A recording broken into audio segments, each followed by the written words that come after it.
Vamos a ver. Ya. Estamos revisando acá. Bueno. Buenas tardes a todos, todas los presentes. Comenzamos el día de hoy muy felices desde la Fundación Acapacha, trayendo a un invitado de lujo para poder dar inicio a nuestro segundo ciclo de charlas titulado Diálogos Andinos 2, Conservación, Biodiversidad y Territorio. Este ciclo de charlas nace desde la Fundación Acapacha, fundación que trabaja hace 3 años acá en la provincia de Parinacota, región de Arica Parinacota, en temáticas de conservación socioambiental de los socioecosistemas altoandinos de la región. El día de hoy, y desde antemano, muchísimas gracias por estar con nosotros. Tenemos el orgullo de tener a don Esteban Lavilla. Don Esteban es zoólogo, doctor en ciencias biológicas, orientado en la zoología. Pertenece al Consejo Nacional de Investigaciones Científicas y Técnicas y a la unidad ejecutora LIO. Es ex profesor de Zoología de Vertebrados de la Facultad de Ciencias Naturales de la Universidad Nacional de Tucumán, ex director también del Instituto de Herpetología de la Fundación Miguel Lillo, también en Tucumán. Una breve reseña del gran invitado que tenemos hoy día, con mucho orgullo también lo presentamos acá desde la Fundación. Es un investigador que tiene a su haber más de 8 tesis de grado, más de 19 de posgrado en diversas universidades nacionales y internacionales, perdón, 23 becarios también a su haber de CONICET Argentina, que es la organización de investigación allá nacional de Argentina. Ha presentado tiene más de 106 presentaciones en congresos también nacionales e internacionales, 52 presencias o más también, y más en conferencias, cursos de posgrado también,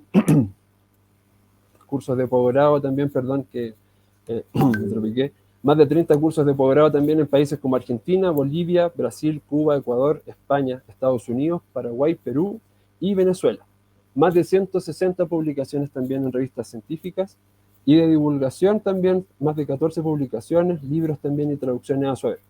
Ha sido distinguido como profesor visitante en las universidades de Salta en Argentina, Asunción en Paraguay, Kansas y Richmond en Estados Unidos. Además de eso, el Centro de Estudios Políticos y Sociales le otorgó una distinción como biólogo destacado del siglo XX. La Sociedad Cubana de Zoología también le otorgó un premio especial por su contribución al conocimiento y la conservación de la herpetofauna latinoamericana. Asimismo, la Asociación Boliviana de Herpetología le otorgó el galardón de Caimán del Chaco por su contribución científica y la motivación de estudiantes y jóvenes profesionales hacia la generación de conocimiento sobre anfibios y reptiles. Y por último, la Asociación Chilena de Herpetología le otorgó el premio María Codoseo por sus aportes a la herpetología regional.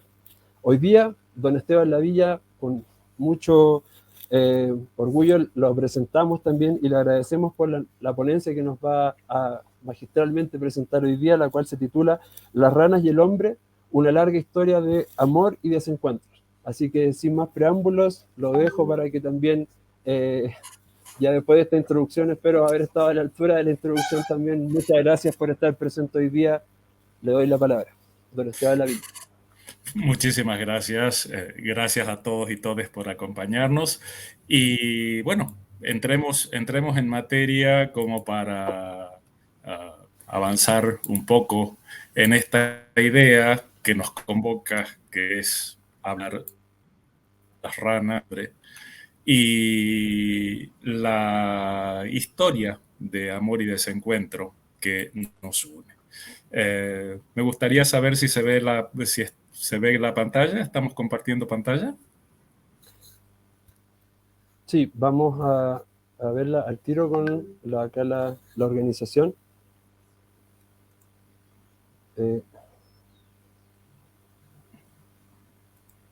Aquí ahí está, estamos ¿Estamos? listos. Sí. Perfecto. Bueno, un tema como este necesariamente deja más cosas afuera que las que pone adentro, pero la idea de esta presentación ha sido estructurar el tema anfibios, el tema ranas, sapos, escuerzos y demás, desde una perspectiva no biológica, tratando de conocer un poco más la influencia que ha tenido en la historia de nuestra cultura. Vamos a empezar con la visión de Occidente, del Occidente europeo, con la idea de un macho blanco dominante, sexista y demás, que lamentablemente es la que impera en este momento en la cultura global y a la que hago responsable de la mala fama y la mala historia que tienen estos hermosísimos animales. Se dice que hace unos 70.000 años, algunos lo fijan en bastante más cerca, lo fijan en 50.000 años, en alguna de estas bandas de primates que andaban deambulando por África, se dio lo que vino a llamarse la revolución cognitiva. Y la revolución cognitiva consistió en la capacidad que tuvieron estos seres de desarrollar pensamiento abstracto. O sea, junto con el león y la babuinia que estaban viendo, de repente empezaron a pensar en cosas que no existían en el mundo material. Y eso llevó a varias cosas. Llevó, por ejemplo, al desarrollo del cero, que nos dio un avance cultural, tecnológico y demás importantísimo e imprescindible. Pero también llevó a que cada uno de estos grupos en los cuales se había desarrollado esta idea de pensamiento abstracto se imaginara un Dios a su imagen y semejanza. Hoy la cultura occidental está dominada por las tres religiones monoteístas que tienen su origen en el judaísmo y desde la Torá se ve en una serie de libros escritas por Moisés el comienzo de la abominación a este grupo maravilloso de animales. En Éxodo 8:3 se cuenta que Dios manda a Moisés a que le diga al emperador que tiene que liberar al pueblo elegido para comenzar esa caminata de 40 años. Y como el emperador de Egipto, el faraón, no responde a este pedido, manda 10 plagas. La primera plaga es transformar las aguas del Nilo en sangre. La segunda plaga es una plaga de ranas y esta maldición está ilustrada con la frase esta: y el río criará ranas, las cuales subirán y entrarán en tu casa, en la cama donde duermes, sobre tu cama, en las casas de tus siervos, en tu pueblo, en tus hornos y en tus artesas. En el tercer libro de Moisés, el Levítico, se fijaban las leyes sobre las cuales con las cuales tenía que regirse este pueblo elegido.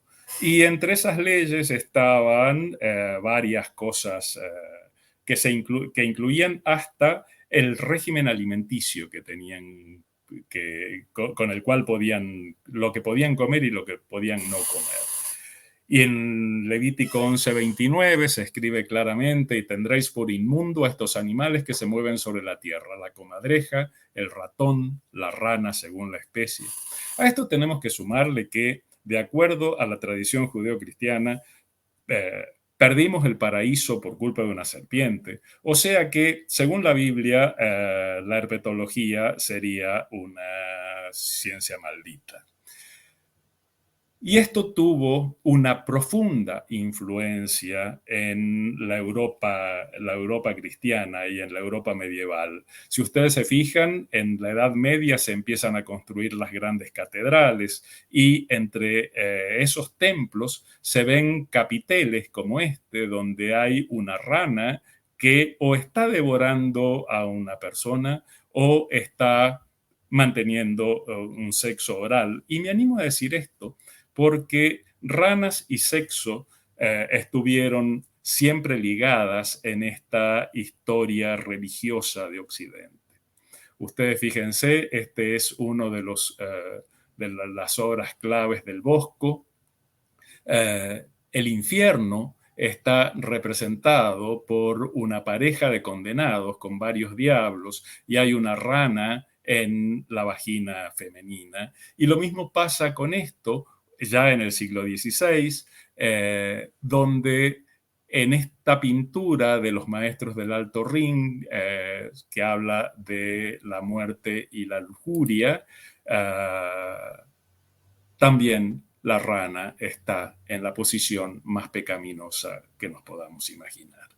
Y esta tradición de ranas en gárgolas y capiteles y cosas monstruosas sigue hasta el siglo XX con adornos como el que tienen en pantalla, en la que Mario Palanti, el arquitecto constructor del Palacio Salvo, que es el edificio emblemático de Montevideo en el Uruguay, va a adornar las partes altas con estos escuerzos o semiescuerzos, digamos, animales anfibios anuros cornudos, pero con garras casi de rapaces, devorando un caracol.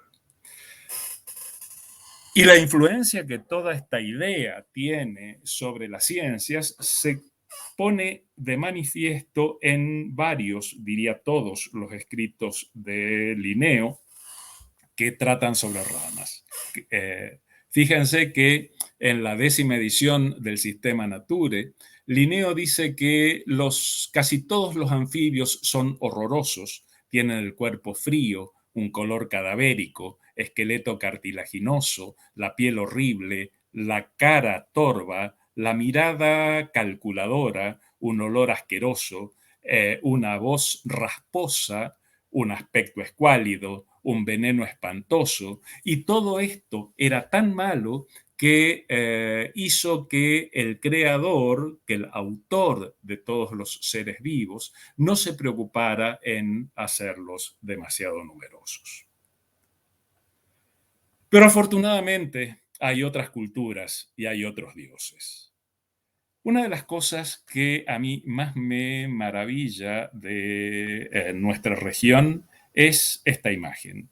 Esta es una pintura de uno de los tantos aleros del río Pinturas en la provincia de Santa Cruz, en la Patagonia Argentina, la famosa Cueva de las Manos, en las que hay representaciones hechas. No se estableció con precisión la de esta pintura en particular, pero sí se sabe que los aleros esos fueron pintados y ocupados entre el año 7350 y el 5470 a.C. Y en ese ambiente semiárido, completamente árido, alguien se tomó el tiempo y el detalle de dibujar 2 ranas. Y si ustedes me dicen, estás loco, eso es cualquier cosa menos una rana, yo les pediría que cuenten los dedos de la mano, que son 4, cuenten los dedos de la pata, que son 5, y estos cordones probablemente indiquen la ovipostura, lo que nos está dando la pauta que podría tratarse de la representación de la abstracción de alguna rinela o de alguna pleurodema de las que habitan la Patagonia, de los pocos ejemplos que habitan la Patagonia austral. Saltando al otro lado del mundo, vemos que hace 5000 años en Egipto se adoraba la diosa Eket o Equat como diosa de los partos y diosa de la gestación, y se la representaba con una rana. Y esto está relacionado con las explosiones de renacuajos y huevos y demás que sucedían después de cada una de las inundaciones del Nilo. Y en el Museo Metropolitano de Arte de Nueva York está este pectoral de una princesa de nombre raro, de más o menos el año 1900 antes de Cristo, que está absolutamente lleno de simbologías. Y si ustedes se fijan, en este círculo amarillo lo que hay es un renacuajo. Y los que estudiaron el significado de todos estos símbolos y jeroglíficos dicen que significa que el dios del sol naciente asegura la vida y dominio eternos del rey sobre todo lo que ilumina. Pero, ¿qué es esto que está representado ahí? Bueno, eso que está representado ahí es el Hefn, que es un renacuajo que marca el jeroglífico 100.000. Y ese hombre arrodillado con los brazos elevados es el dios Tet, que representa el Hen, que significa 1.000.000, y la representación es un dios que está sosteniendo la bóveda celeste, porque hay muchas más estrellas en el cielo que renacuajos en el Nilo o en las inundaciones posteriores. Pero una de las cosas más maravillosas de esta concepción es que la suma de Hen y de Hefn no da 1.100.000, sino que Hen más Hefn es el jeroglífico doble que representa la eternidad. Volvamos a nuestra cultura andina. Sabemos que los ritos funerarios suelen ser cosas tremendamente complejas en las distintas culturas y sabemos que estamos tratando siempre de darle al muerto el mejor de nuestros homenajes. Pues bien, la cultura tiahuanaco estuvo caracterizada por la elaboración de una serie de máscaras funerarias en metales preciosos, generalmente en plata, en las cuales la nariz estaba representada por el cuerpo de un sapo, los surcos nasogenianos por los miembros anteriores, las cejas y los arcos superciliares por las patas traseras. Y si ustedes tienen un poco de buena voluntad, quizás reconozcan en esta imagen a una Rinella espinulosa. La cultura moche tan afecta a las representaciones de el amor carnal, incluyen entre sus vasos zoomorfos a esta pareja de anfibios de anuros en amplexo, una pieza preciosísima que se encuentra en este momento en el Museo Nacional de Lima, en el Perú. Y por ahí, por Chile, aparece este sitio Tarapacá 57 con la representación de un anuro rodeado de una serie de lagartijas, en lo que los arqueólogos interpretan como una ofrenda a una celebración relacionada con la fertilidad, probablemente con una epifanía en un momento de cultivos. Pero todo esto que está en el pasado sigue reflejándose en el presente. Dinero y sexo. Hoy las ranas también significan algo.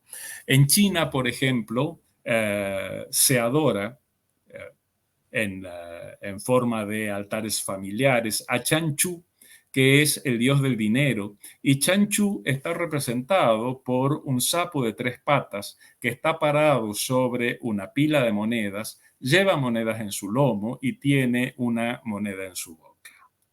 Y una de las cosas más maravillosas es la adoración de Keru en el Japón actual. Resulta que el sonido Keru o Kaeru se puede representar por 3 ideogramas diferentes. Uno que significa rana, el otro que significa dinero y el otro que significa volver a casa. Y esto hace que las ranas en Japón sean animales tremendamente auspiciosos. Y es tremendamente frecuente ver pequeñas ranitas de piedra o de metal o de cerámica, esta es una de porcelana, que se guardan dentro de los monederos con la idea de que esto traiga más dinero a quien la lleva consigo. Y volvamos de nuevo a los Andes, cuando se hace la Feria de las Alacitas en la cordillera, sobre todo en los pueblos andinos de Bolivia, se venden con bastante abundancia, lamentablemente, estas ranas embalsamadas y con la boca abierta, que son ranas que han sido vaciadas, infladas, el cuero ha sido secado al sol y normalmente están adornadas con purpurina y tienen ojos hechos con cuentas de plástico. La idea de la boca abierta es porque para que la familia tenga dinero durante todo el año, se deben colocar estas ranas sobre una bandeja que tengan billetes de alacitas. Los billetes de alacitas son una representación en escala muy reducida de billetes de alta denominación, sobre todo de dólares o de euros. A esa rana hay que hacerla fumar todos los días, como pasa con el equeco, si queremos tener suerte. Y si seguimos con esta tendencia, nunca va a faltar el dinero en la familia. De las cosas que he logrado identificar en los mercados andinos, se embalsaman Rhinella spinulosa, Pleurodema marmoratum y Boana riojana. Y también en los mercados andinos encontramos charlatanes que tienen un negocio que es tremendamente espeluznante. Alguna vez en Cusco me encontré con este fuentón que estaba lleno de Telmatobius. Eran casi todos Telmatobius marmoratus, había algún Telmatobius culeus y había 2 o 3 que no logré identificar. Y esto se utiliza como materia prima para el extracto de rana. Este extracto de rana es un bebedizo que se hace mezclando, licuando ranas con distintos elementos y depende de la gravedad de la situación, la rana va entera, no digo viva, pero sí entera, o la rana va pelada y eviscerada. Y resulta que ese extracto de rana, después de mucho pelear logré la receta, lleva 1/4 litro de agua, 2 o 3 Telmatobius íntegros, un poco de raíz de maca en polvo, que es una crucífera tremendamente rica en cafeína, 2 a 3 cucharadas de algarrobina, 10 gramos de polen, 10 gramos de miel de abeja, 10 a 15 mililitros de malta. Todo eso se licúa y se sirve en un vaso. Y supuestamente los efectos son múltiples. La propaganda dice que el famoso extracto de rana sirve especialmente para los estudiantes porque le fortalece la memoria, cura el dolor de cabeza, el cansancio mental y físico, la epilepsia, la anemia, la broncopulmonía, etc. Pero si ustedes se fijan en los contenidos de este extracto de ranas, lo único que no hace absolutamente nada, el único elemento no hiperenergizante, son los 2 o 3 Telmatobius que pagan el pato para hacer más atractivo este bebedizo. Las ranas también a orillas del lago Titicaca son un plato gourmet, es una comida rara que funciona de anzuelo para atraer turistas que buscan más exotismo y tipicidad. Y como la idea de la rana como elemento, como medicina, funciona tan bien, hay una serie de laboratorios bolivianos y peruanos que la utilizan en compuestos que ya están sintetizados y que se venden en almacenes, droguerías, kioscos, en la calle, sobre una manta y demás. Bueno, la lista de ventajas es descomunal. Sirve para la anemia, desde la anemia hasta para evitar la caída del cabello, fortalece la memoria, cambios hormonales, actúa como cicatrizante. Es decir, es un bebedizo que a fuerza de prometerlo todo, probablemente no haga absolutamente nada. Y estas ranas también vienen mezcladas con distintos elementos energizantes como algunos productos con maca, otros con ginseng y otros prometen que es el Viagra andino. Yéndonos de los Andes a la llanura, vamos, no, perdón, seguimos ahora en los Andes. Esto probablemente ustedes lo hayan visto en los museos de su región. Eh,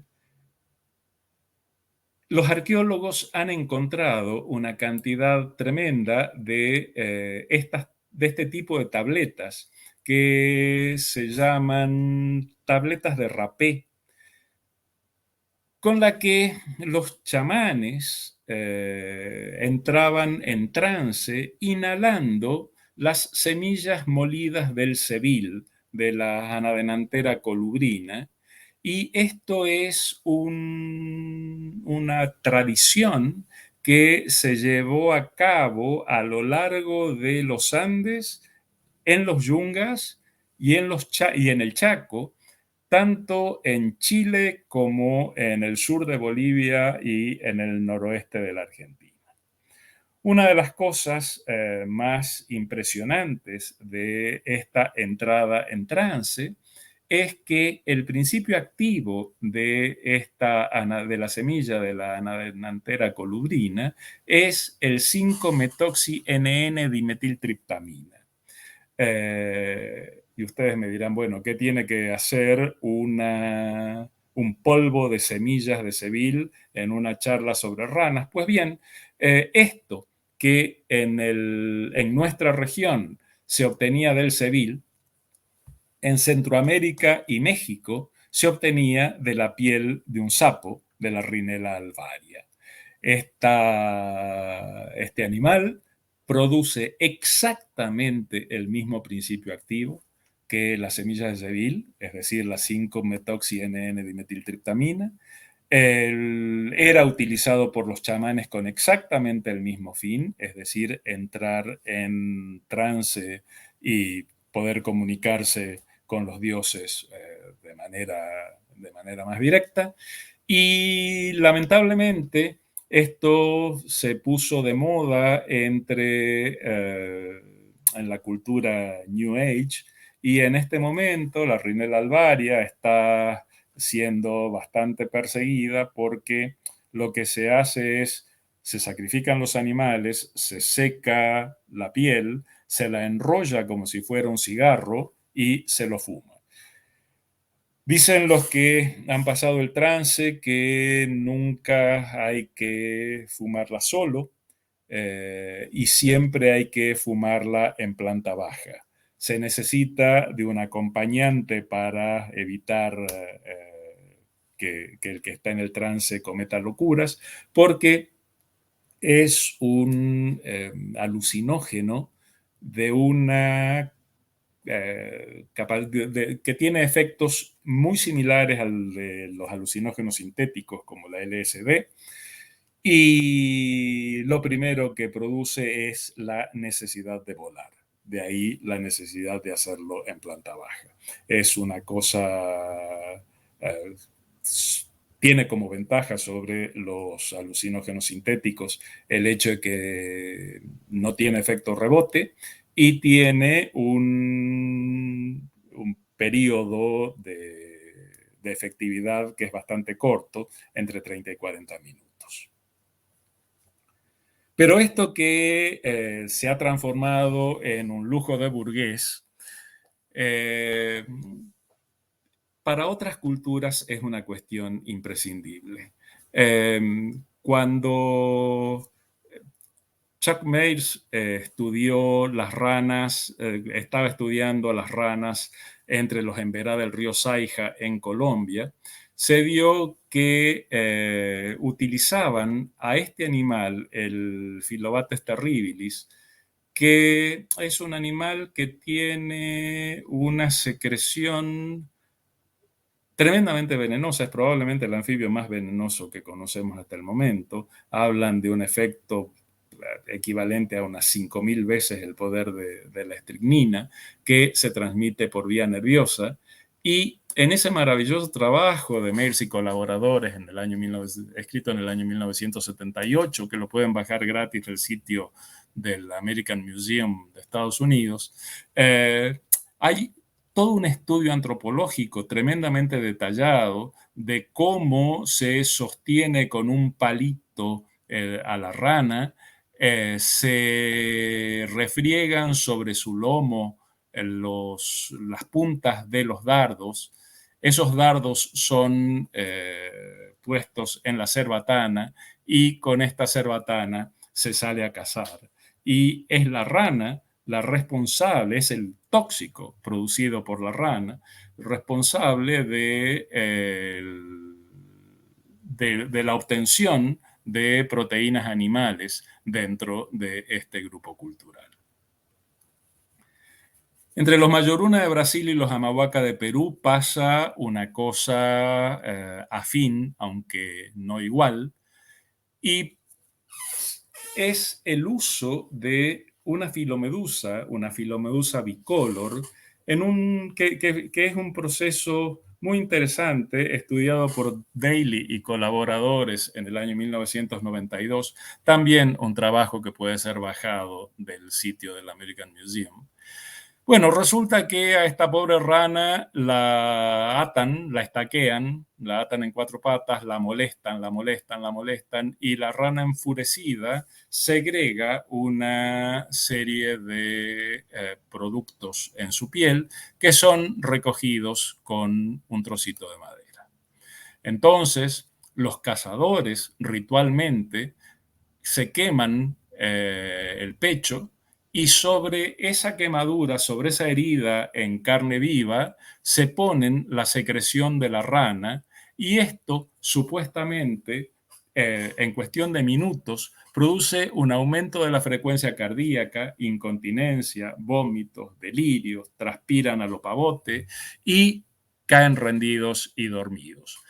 Y cuando se despiertan de ese sueño, tienen una sensación de bienestar general, dicen que hay una comunicación directa entre el cazador y la presa, hay más agudeza en los sentidos, y los antropólogos que hicieron este estudio cuentan que los cazadores decían que después de esto desaparecía el efecto criba. Es decir, entre el cazador y el animal no había más bosque, no había más ramas, no había más hojas, había una visión directa. Si no pasaban por esto, la partida de caza era absolutamente un fracaso.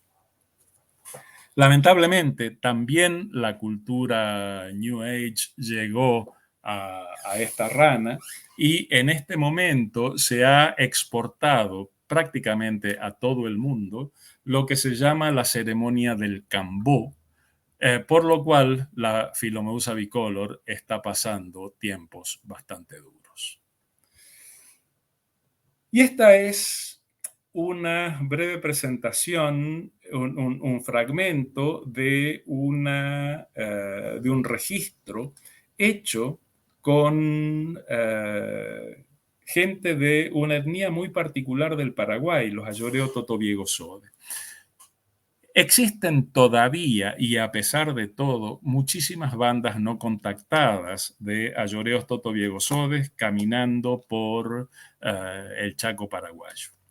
Y en algún momento, un grupo de familias, un par de familias, fue contactado y llevado a Filadelfia, en el sur del Paraguay, donde fueron los antropólogos a estudiar, y de ahí viene este video que vamos a ver, y que lamentablemente tiene un narrador por encima que impide una apreciación como hubiese sido conveniente.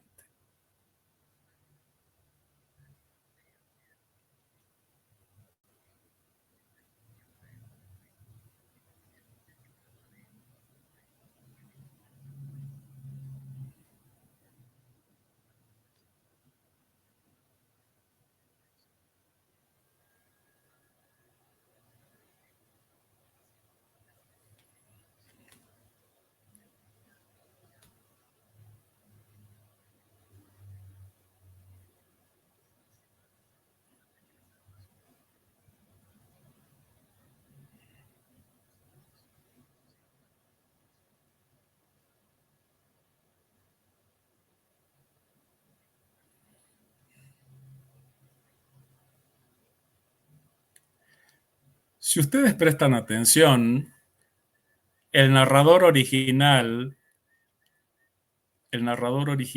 hace esta imitación de un sonido. Bueno, ese sonido imita perfectamente el canto, perdón, de uno de los fisalemus que viven en el área. Esto quiere decir, para los Ayoreo Totobiegosode, no hubo un diluvio, como sucede en las religiones occidentales. En lugar del arca hubo una vasija y los que se salvaron fueron en la vasija y los que se condenaron se transformaron en sapos. O sea que los sapos tienen una identidad, tienen una percepción concreta en el área en la cual se desarrolla esta cultura. Y uno tiene que preguntarse, ¿por qué le vamos a decir superstición a esto y religión a la nuestra? Entre Noé y Ahuay no encuentro ninguna diferencia lógica. Pero bueno, podrán ustedes decirme, me importa un cuerno la arqueología, me importa un cuerno la religión, me importa un cuerno, a mí lo que me interesa es el dinero. Entonces, ¿cómo podemos convencer a un neoliberal que las ranas son importantes? Y aquí les voy a dejar algunas ideas para tratar. Por ejemplo, en el Chaco, en Argentina, sur de Bolivia, Paraguay y un pedacito de Brasil, existe una especie que se llama Leptodactylus bufonius, conocida como como rana urnera, ¿no es cierto? Y se llama rana urnera porque el macho construye un nido, construye una cámara nupcial, que va a ser también una cámara incubatriz, a orillas de un charco, pero fuera del agua. La estructura de esa cámara parece un volcancito. El macho desde adentro va a cantar, va a llamar a la hembra y se van a reproducir ahí adentro y van a poner huevos envueltos en una masa de espuma. Luego vendrá una lluvia torrencial que destruirá el nido y lavará y llevará, arrastrará a todos los renacuajos que se están desarrollando en esa cámara a un cuerpo de agua un poco mayor. Estudios hechos por el doctor Pisano hace un montón de tiempo y que como los publicó en una revista sudamericana, nadie les llevó el apunte todavía, muestran que los animales contenidos dentro del nido y sujetos a la espuma son hasta un 40% menores que los animales criados en el charco. Y ojo, en este caso, en esta foto y la gráfica resultante, ninguno de los dos grupos recibió alimentación extra, ¿no es cierto? O sea, hay un algo en la espuma probablemente o un algo en la piel de los renacuajos confinados que puede estar actuando como un inhibidor del crecimiento somático. Imaginen ustedes si llegáramos a sintetizar esta sustancia, lo que podríamos hacer para impedir el crecimiento tumoral en esas áreas que resultan inoperables.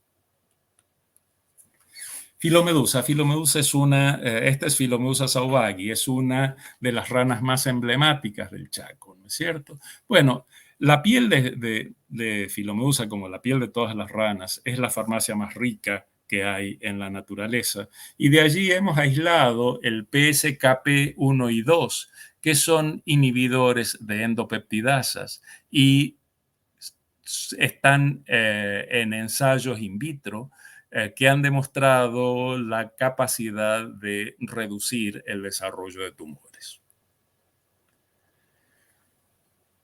La industria farmacéutica está en este momento ganando muchísimo dinero todavía con los analgésicos de segunda generación, ¿no es cierto? Después de la aspirina, que fue el analgésico por más de 100 años, aparecieron paracetamol y todas estas cosas que son los de segunda generación, pero resulta que también basado en un comportamiento de grupos autóctonos de Colombia, del límite Colombia y Ecuador, que cuando sufrían grandes dolores se pegaban en la sien estos animalitos de espalda, esta es una meriga picta, se logró sintetizar la epibatidina, y la epibatidina es el analgésico más potente que se conoce hasta el momento.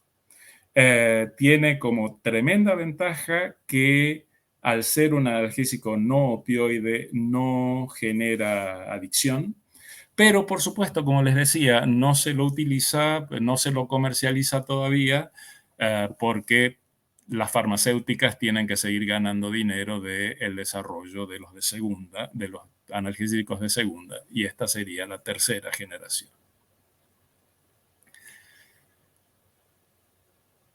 Esta es la rana común del noroeste argentino. Cuando uno sale al campo, si no encuentra Leptodactylus macrosternum, que se llamaba hasta principios de este año Leptodactylus chaquensis, no salió al campo prácticamente, ¿no? Bueno, de la piel de esta Leptodactylus se ha sintetizado, se ha aislado la leptodactilina, y la leptodactilina es una secreción que tiene efectos despolarizantes similares a los del curare, nada más que a diferencia de los del curare, el efecto es reversible. Ustedes dirán, ¿y esto para qué? ¿Para qué quiero relajarme más? Bueno, piensen en el tratamiento de un enfermo terminal de tétanos, por ejemplo. Si no podría solucionar un problema que por el momento tiene prevención, pero no tiene cura.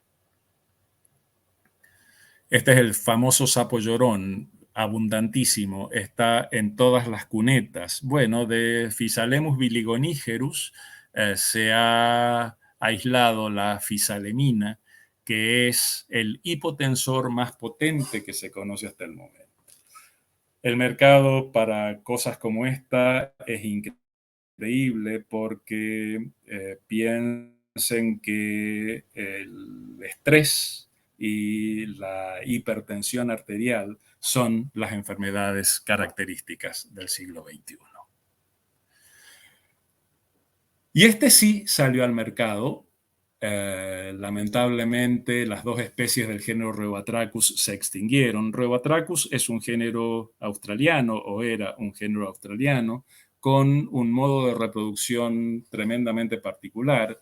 Era que macho y hembra entraban en amplexo, ponían los huevos en tierra y cuando empezaba el periodo de respuesta muscular, la hembra se los tragaba a los huevos y esos huevos iban directamente al estómago.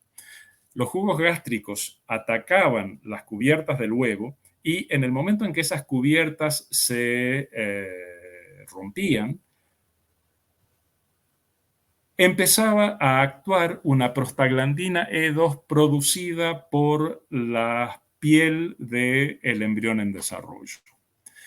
Esta prostaglandina actuaba como un inhibidor de la secreción de ácido clorhídrico y de los jugos gástricos en general.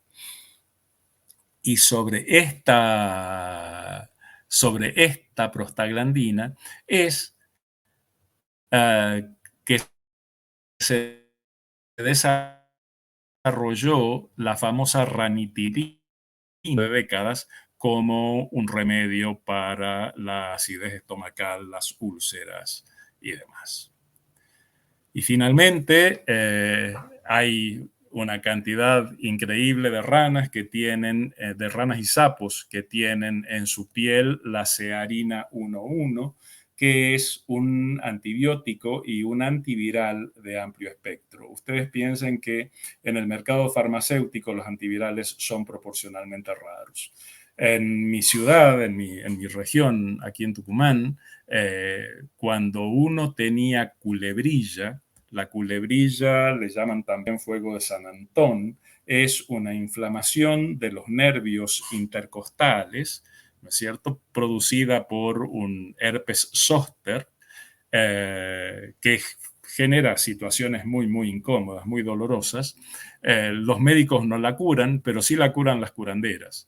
Y las curanderas, el remedio de las curanderas es refregarse la espalda de un sapo en la zona eh, donde se encuentra la lesión.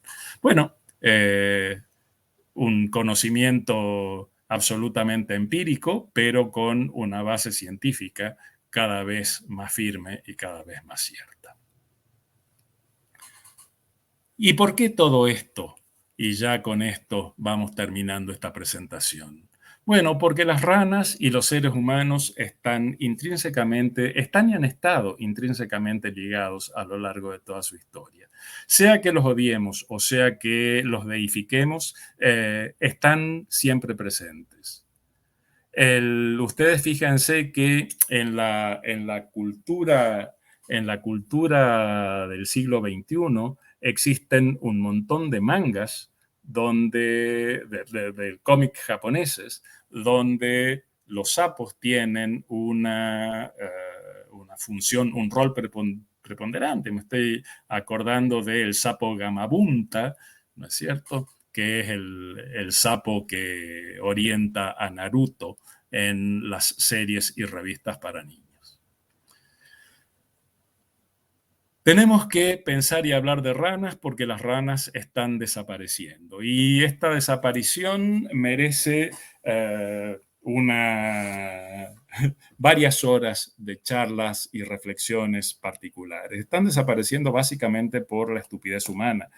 Pero hay una cosa que no queremos darnos cuenta, y es que las ranas nos dijeron hace casi 40 años, en mediados de la década de 1980, lo frágiles que éramos ante una pandemia. Es en aquella época que nos dimos cuenta que había un proceso de declinación global de ranas y que afectaba a poblaciones en Costa Rica, en Australia, en Tucumán, en Santiago de Chile, en donde les tocara, ¿no es cierto? Y llegamos a identificar el causante de la pandemia, pero claro, esa pandemia estaba causada por un hongo, el Batrachochytrium dendrobatidis, pero como no tocaba a los hombres, no tocaba a la economía mundial ni nada por el estilo, la dejamos pasar y llegamos al nivel de desesperación que tenemos con las ranas en este momento. También tenemos que hablar de ranas y tenemos que hablar de ranas a nivel de toda la comunidad, porque los biólogos somos imprescindibles, pero somos insuficientes.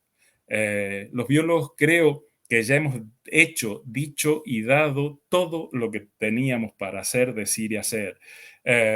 Lo que sigamos diciendo va a ser redundante, ya está dicho, ya está escrito. Ahora son los tomadores de decisión los que tienen que tomar la posta para salvar nuestras ranas. Y si los tomadores de decisión no se ponen los pantalones y empiezan a actuar en este sentido, es la comunidad toda la que debe apoyar esta acción y exigir respuestas concretas. Son los políticos y los hacedores de las normas los que deben preservar y capitalizar a la biodiversidad como política de Estado. El día que no queden ranas, no quedarán serpientes, no quedarán aves, no quedarán mamíferos y no quedaremos nosotros. Conservar la naturaleza no significa proteger tal o cual especie, significa sencillamente preservar la calidad de vida de la humanidad a través de nuestras acciones. Y esto también es porque queremos que haya alguna esperanza para los anfibios y que no sea esta la única forma de ver alguna rana o algún sapo. Muchísimas gracias. Bueno, don Esteban, primero que todo, muchísimas gracias. La presentación estuvo buenísima. De hecho, ya tenemos algunas preguntas, así que ahora voy a pasar con las preguntas. De por sí, de verdad, muchas gracias. Estuvo muy explicativa y también todo el proceso histórico también de cómo el declive a nivel mundial también podría tener una explicación muy en la base, por como usted lo indicaba, podría estar, como quien dice, la respuesta enfrente de nosotros y de repente somos nosotros mismos quienes no queremos asumir que las respuestas para muchas cosas están ahí. Así que eso, muchísimas gracias. Y bueno, pasamos con las preguntas entonces. Sí, adelante, por favor. Bueno, acá Felipe Durán nos pregunta, ¿esas cualidades de los extractos son parte del folclore de Perú o tienen alguna validez científica? No, digamos, la validez científica que tienen es que la miel, la algarrobina, el polen y demás son energéticos de primera línea. Lo único que no tiene una explicación científica es la rana. ¿No es cierto? La rana la ponen como el elemento exótico para atraer al consumidor. La rana es comer un licuado de carne y huesos que no aporta absolutamente nada, más que un poquitito de energía quizás. Pero si se fijan ustedes en el contenido de la receta, ¿no es cierto? ¿Qué sé yo? La macá en polvo es pura cafeína, es la cantidad de estudiantes que lo utilizan cuando se quedan de noche preparando un examen. Bueno, y lo mismo pasa, como les digo, con el polen, con la algarrobina, con todos los otros ingredientes. Excelente. Bueno, seguimos entonces con las preguntas. Acá, Diego, bueno, hay felicitaciones también entre medio, increíble los registros, qué gran clase sobre zoantropología, gracias maestro, también Diego Álvarez. Diego Álvarez acá pregunta, ¿cuánto ha afectado la industria farmacéutica moderna a las poblaciones de anfibios en América y otros continentes? Quizás No se sé. refiere como un dato más Sí, cuantitativo, más... Claro. no sé. Lo que sí sabemos es que la mayor parte de los estudios los hicieron en Italia y de ahí los grandes laboratorios tomaron el laboratorio del doctor Sparmer hizo los grandes estudios en Italia. Prácticamente todas las ranas del sur de Sudamérica fueron mandadas a Italia por José Chey, este gran herpetólogo ítalo-argentino. Y esas muestras eran muestras proporcionalmente reducidas en número de ejemplares. Y lo que se hizo fue sintetizar la cosa. No tengo ninguna idea cuál es el impacto sobre el ambiente, sobre las poblaciones reales que esos estudios surgieron. Lo que sí sé es que las comunidades locales perdieron porque todas esas sustancias aisladas ya están patentadas. Claro.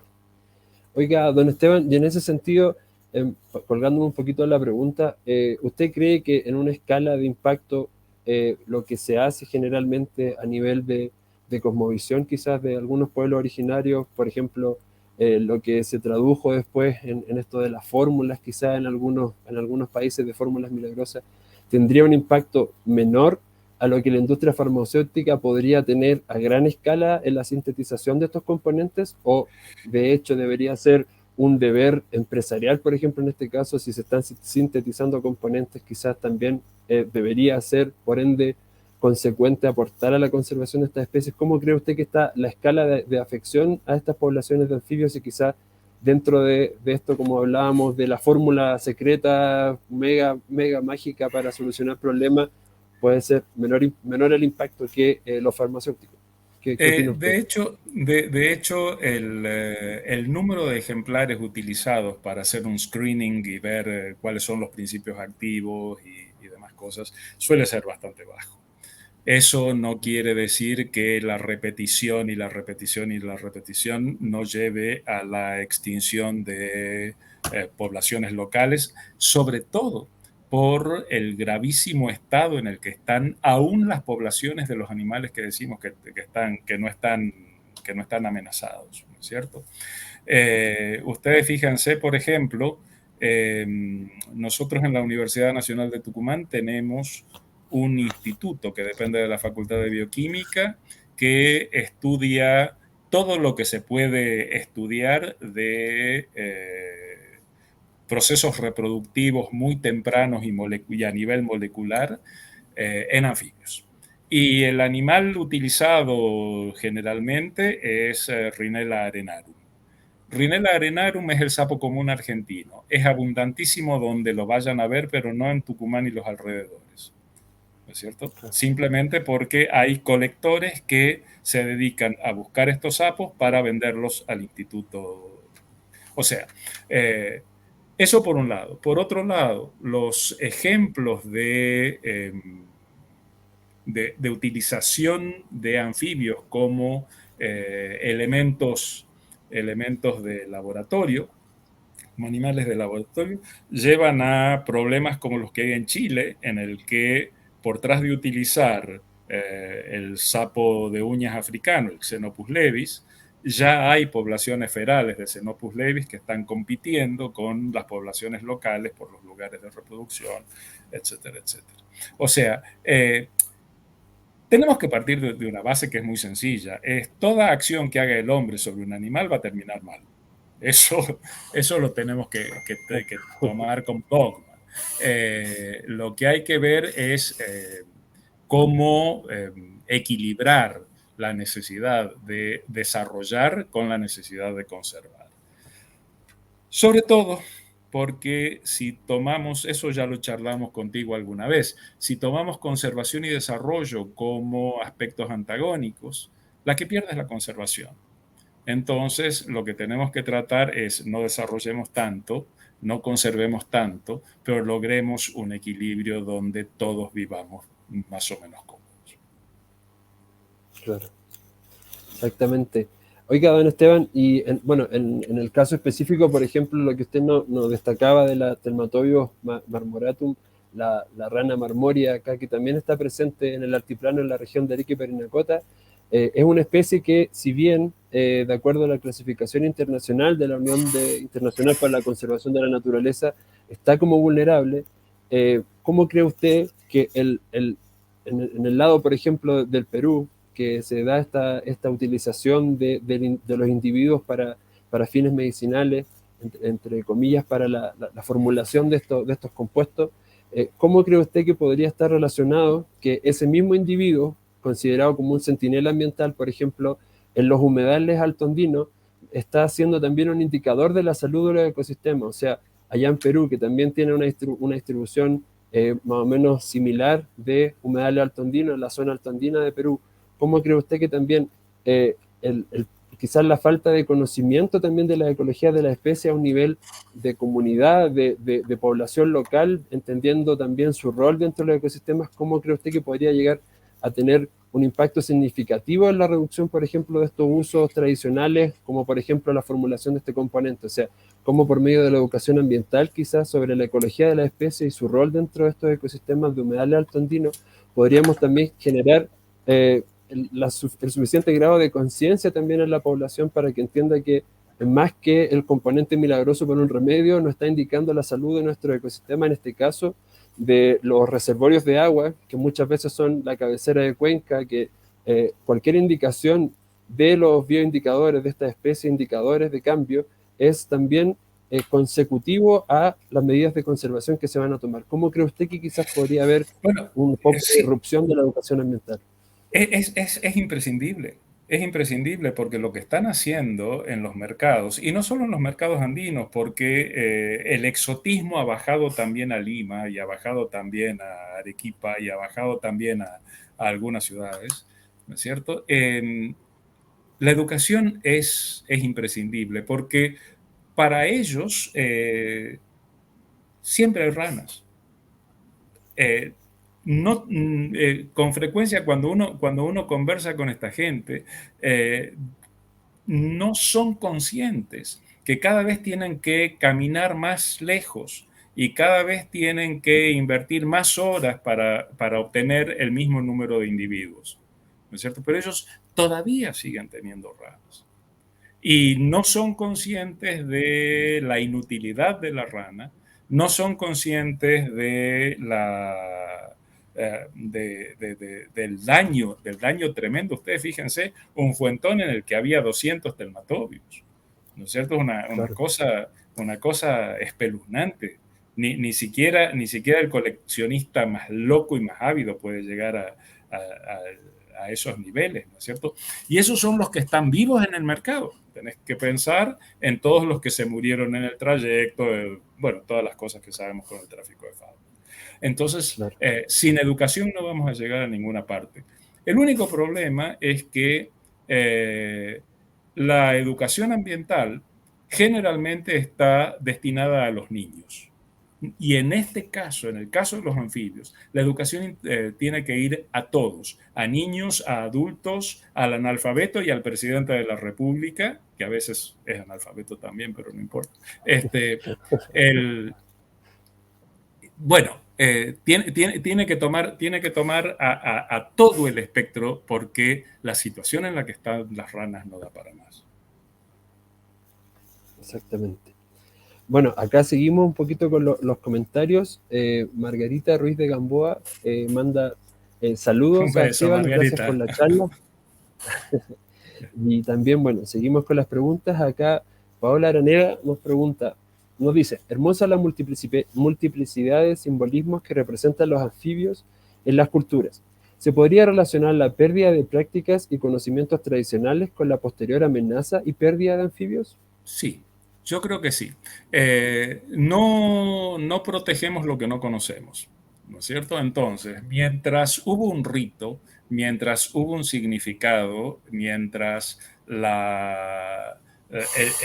grupo cultural determinado miraba con buenos ojos una rana, la iba a conservar.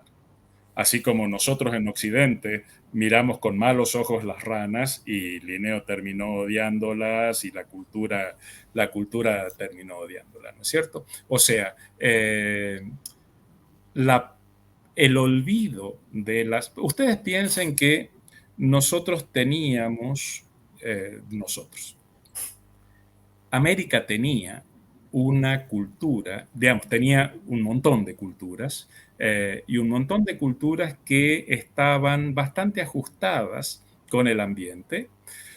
No quiero caer en la idea del buen salvaje y la filosofía de Rousseau y toda esta cosa, ¿no es cierto? Pero había un notable equilibrio entre el grupo humano y el entorno en el que estaba. Cuando llegan el blanco europeo, lo que hace es romper eso, ¿no es cierto? Y en el momento en que rompe esa trama social, porque hay que romper la trama social para colonizar, ¿no es cierto? En el momento en que se rompe esa trama social y ese conjunto de creencias es transformado en pecado y es reemplazado por la religión del hegemón, todo se desbarajusta. Y se desbarajusta hasta el respeto por la naturaleza. Ustedes piensen, en el Chaco, cuando se hacía la redada anual para conseguir lana de vicuña para el Inca, las vicuñas no se mataban, ¿no es cierto? Las vicuñas se esquilaban y no se mataban. Y resulta que la ambición del europeo terminó poniendo a las vicuñas en papel de extinción que gracias a Dios se revirtió hace no muy mucho tiempo. Pero bueno, ahí hay un ejemplo concreto de cómo se rompe una regla, cómo se rompe una trama, una urdimbre, un tejido social y se desbarajusta todo. Totalmente cierto. Y asimismo, en ese punto, entonces usted consideraría que en muchos casos, por ejemplo, volviendo al tema de la región de Arica y Parinacota, acá la presencia de anuros en bofedales o en secos, sectores cercanos a bofedales, los humedales de altura, también, como lo habíamos dicho, indicaría, por ejemplo, de acuerdo a lo que hemos también recopilado en estos años de trabajo como fundación, ciertos fenómenos o ciertos, como poder decirlo, ciertos también eventos de precipitación más, quizás más intensos o un aporte mayor hídrico, un aporte mayor de lluvias en ciertos años. La aparición en excesivo de individuos post lluvia también indicaría cómo va a ser el año, la aparición previa después de quizás esta posible hibernación también, cómo va a venir el año también en términos de lluvia. Entonces, a partir de eso, lo que un poquito el antecedente acá, ¿usted cree que muchas de estas políticas de Estado también deberían ir apuntadas no solo a la conservación per se de las especies como individuos, sino que también quizás a la conservación de estas prácticas bioculturales que ya, o de estos saberes bioculturales que ya existen en los territorios? Sin duda. Hay un principio de soberbia del el citadino o la citadina educado o educada que llega a trabajar con comunidades locales, que lo único que hace es demostrar la ignorancia del citadino. Eh, a mí me tocó trabajar disculpen que la autorreferencialidad, pero me tocó trabajar en un momento en un problema de contaminación muy grande en el río Pilcomayo, que es el que forma el límite entre Paraguay y Argentina, y mi lugar de campamento era una reducción de chorotes montaraces. Recién después del cuarto viaje me recibió el cacique y el cacique me recibió diciendo: estoy harto de los antropólogos que vienen a enseñarnos cómo vivir. ¿Cierto? Entonces, lo primero que tenemos que hacer es aprender nosotros de esos saberes ancestrales y si nuestra educación, si nuestra erudición, si nuestra enciclopedia y demás nos dicen que hay una práctica que está equivocada, tratar con las herramientas del grupo, de ese grupo social con el que estamos interactuando, de modificarla y hacerla que vaya para el lado que nosotros consideramos correcto. Pero ¿qué hacemos nosotros normalmente? Lo mismo que hicieron los colonizadores, ¿no es cierto? Eso que vos decís está mal. Y chao. Y ahí te evitas, impides conocer cuál es la base. Porque todas las expresiones de las sociedades, de estas sociedades más o menos aisladas, tienen un fundamento ambiental, una cuestión que vale la pena aprender. Y sí, conservemos animales, conservemos cultura y conservemos creencias. Exactamente. Acá tenemos otro comentario, permiso, voy a compartirlo acá, don Esteban, de Patricia Mendoza Miranda. Estimado Esteban, Gracias. siempre es un gusto escucharte. Hola. Un abrazo. Gracias, Patricia. Saludos. Pero vamos a sacar. Bueno, en vista y consideración que ya, bueno, lo puedo, ahí sí sale. vista y consideración, oye, volvió a aparecer, perdón, en vista y consideración del tiempo y también para no, podríamos seguir, como usted decía al comienzo de la presentación, este tema da para, para hablarlo en un sinfín de aristas. Quisiéramos, a nombre de todo el equipo de la Fundación Acapacha, darle las más sinceras gracias, el más sincero agradecimiento por esta espectacular presentación, también por el tiempo de dialogar, esta sesión fructífera también de poder sacar. Quisiéramos pedirle, como lo hemos hecho ya, quizás una pequeña tradición en estos diálogos andinos, quizás se nos pudiera dar algunas palabras para unas palabras de cierre también para todos los conservacionistas, para todos los herpetólogos, para toda la gente que también está interesada en el tema, que lo está mirando. ¿Qué consejo daría usted o qué recomendación o qué le gustaría también a usted dejar acá a la comunidad para cómo podemos también acercarnos un poquito más también a los anfibios, a este grupo tan importante como lo habíamos indicado en nuestros ecosistemas, en nuestra salud humana también? ¿Qué consejos daría usted a esta generación que lo está viendo también, que está tomando la posta, como decía usted, para seguir dándole a la búsqueda del conocimiento también y de la protección de estas especies? ¿Qué nos diría usted, por favor? Hay dos cosas es bastante soberbio aconsejar, ¿no es cierto? Pero hay dos cosas que les pediría a quienes se van a dedicar al estudio y a la conservación de este maravilloso grupo animal. Una es, aunque tengan todo en contra, aunque estén tapados de evidencias negras y vean el panorama oscurísimo, nunca bajen los brazos. Nunca dejen de luchar por los anfibios. Y la otra es, siempre luchen por el agua. El agua es el recurso que nos da la vida. Vida y agua tendrían que ser sinónimos, ¿no es cierto? Entonces, defiendan el agua. Defiendan el agua. No es posible que en un mundo globalizado el agua sea privada. Defiendan el agua y van a defender la vida. Y muchísimas gracias por haber aguantado este viejo. Muchas gracias, don Esteban, inspiradoras sus palabras. Entonces, por esta ocasión ya estamos dando el cierre de estos diálogos andinos, la versión 2021, con un tremendo invitado, un honor haberlo tenido en esta ocasión, don Esteban.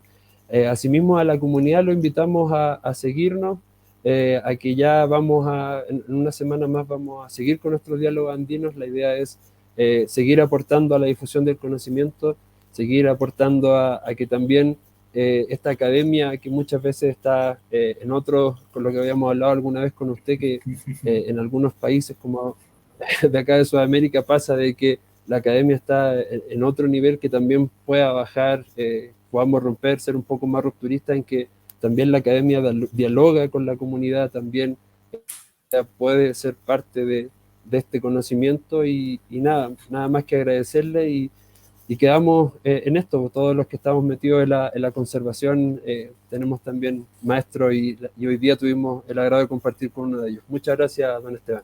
Gracias a ustedes, un placer.